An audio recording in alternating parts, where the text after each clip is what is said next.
Here it is in some sunlight. Looking kind of a little fuzzy. You can see where I can't really see it now. Earlier you could see where I put my hand on there for a second. It's all just fuzz. Yeah, it's so shiny, so sparkly. I don't want to clear coat it as is, but I know that would ruin it. So I'm gonna have to run over it with a couple of things. There's a couple of spots that are still a little white, right there.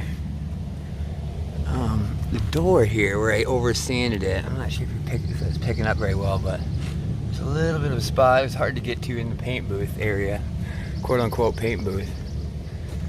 But I think it looks all right. It needs just a very light sanding on there. And yeah, I think it'll be all right. A couple of spots I'm gonna go hit one more can up, grab one more can after work, and see where it gets from there. But yeah, buddy. All right, went and found a couple cans after work.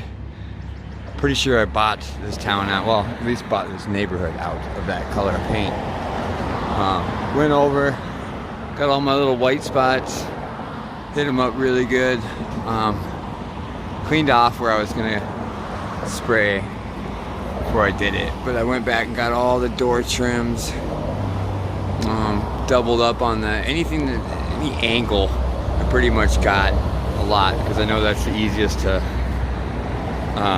sand away any of the corners. I'm going to do such a light sanding on this thing. I am not about to try and find another can of that stuff because the last 2 cans I bought were $4 more than the first 30 cans I bought. So the end of the line cans, I just kind of painted the inside of the gas tank. This was what if I was too afraid to shoot out of the can because it comes out clumpy towards the end. Everybody knows that. But yeah, didn't put any more on the roof. Too dirty, didn't feel like cleaning it all the way, but all right, that is literally it for the paint. Just a little bit of sanding and wait for the clear coat to get here. All right, so I just got off work. What I was planning on doing was getting rid of just the dry stuff. Just doing a quick little sanding using steel wool with a 000, pretty fine still.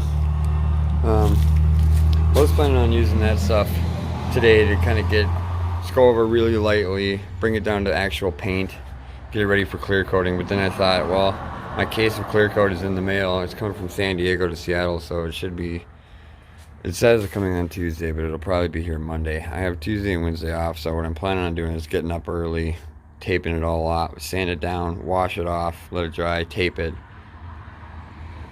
bring it in the garage here, make sure it doesn't get messed with, and just wait for the guy to come, then clear coat it. So I was gonna like sand it off and get it ready for clear coat, but then I thought I'm gonna have to baby it for all weekend and everything, and I don't want to deal with that. So because I'll have to re-sand it right before clear coat and re-wash it anyway. So I'm just gonna save myself the time and the effort. But what I really want to do is get any kind of insight, any tips or tricks anybody can think of for just anything you can think of, anything at all. I'll take any kind of suggestions or tips or tricks or anything like that that you can think of. It would be extremely helpful. And yeah, I don't know anybody who's done this before, because I haven't done it before. So I haven't done anything I've done on this car before. Alright, well, please leave comments. Let me know.